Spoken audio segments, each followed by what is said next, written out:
So the clicking noise is still here. I tried to restart that system, it didn't go away. I tried to restart the system in the dash, it didn't go away. I tried to power the entire vehicle power off, and it still wouldn't go away, and I'll show you now. So I'm going to power it off.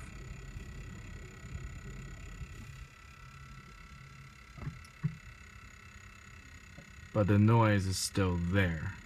I'm not sure how to get rid of it. No matter what I do, the noise doesn't go away.